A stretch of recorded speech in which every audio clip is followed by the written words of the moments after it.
Ang freshwater crayfish ay nagmula sa North America at Eurasia. Nag-evolve ito mula sa sinaunang mga freshwater crustacean, mga 140 hanggang 200 milyong taon na ang nakalipas.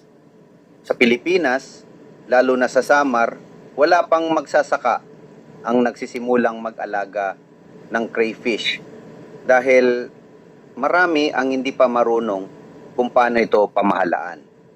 Bilang tugon, ang Rural Bank of Calbayog ay nagbabalak ng integrated farming na pinagsasama ang pag-aalaga ng mga hayop, baboy, crayfish at paggawa ng sariling pakain. Makakatulong ito sa paglutas ng mga suliranin sa pagsasaka.